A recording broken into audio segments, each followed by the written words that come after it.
1. The Blessing of Enoch. This section is Enoch's introduction to the book. At 1.2, he explains how the angel's watchers showed him a vision of the future. At 1.5, the watchers are mentioned. Here Enoch means the Runtoa watchers who came to live in his area. This is described in section 3. In the Bible General 6.4, the descendants of the watchers are described as giants or Nephilim. They may have been bigger than the local people. Enoch describes them as giants. 7.2. Andrew Colan's investigations suggest that a race of unusually large people did once exist. See his book From the Ashes of Angels. The main theme is that of destruction. God is going to clear away the sinners, so that good people can have peace. This is the flood of Noah, which was still some way off when Enoch wrote the book, although there are details of a second end later in the book. See the 10 weeks. 1. The Blessing of Enoch. 1.1 These are the words of the blessing of Enoch, according to which he blessed the chosen and righteous who must be present on the day of distress, which is appointed, for the removal of all the wicked and impious. 1.2 And Enoch began his story and said, There was a righteous man, whose eyes were opened by the Lord, and he saw a holy vision in the heavens, which the angel showed to me. And I heard everything from them, and I understood what I saw, but not for this generation, but for a distant generation that will come. 1.3 Concerning the chosen I spoke, and I uttered a parable concerning them. The Holy and Great One will come out of his dwelling. 1.4 And the eternal God will tread from there upon Mount Sinai, and he will appear with his host, and will appear in the strength of his power from heaven. 1.5 And all will be afraid, and the watchers will shake, and fear and great trembling will seize them, up to the ends of the earth. 2. God's laws.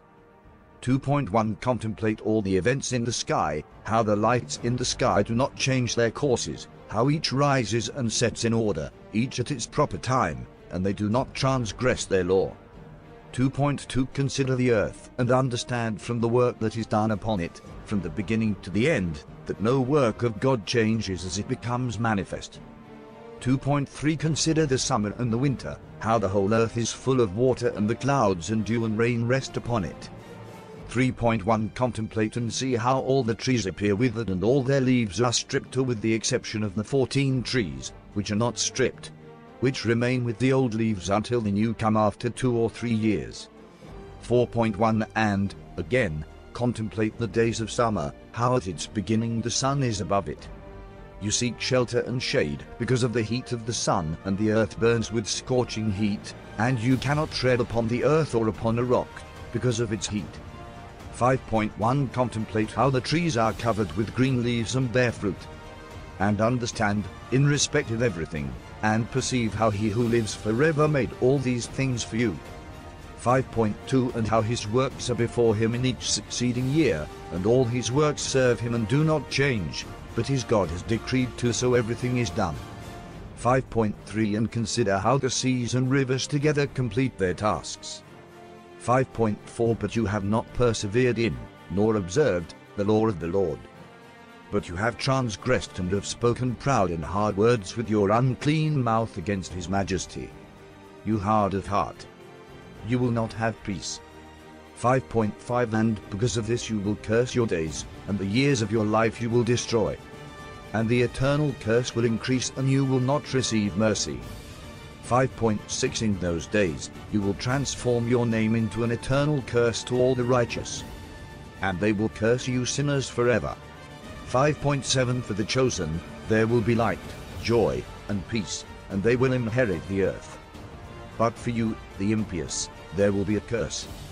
5.8 When wisdom is given to the chosen, they will all live, and will not again do wrong, either through forgetfulness, or through pride. But those who possess wisdom will be humble.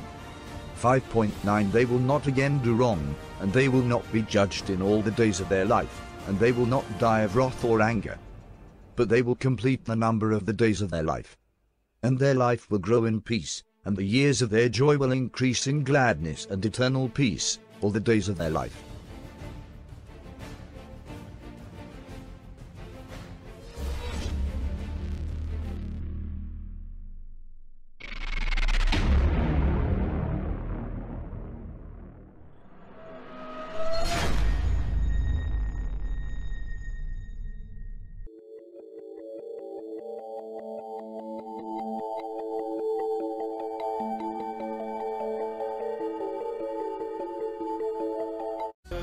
caught in the crossfire.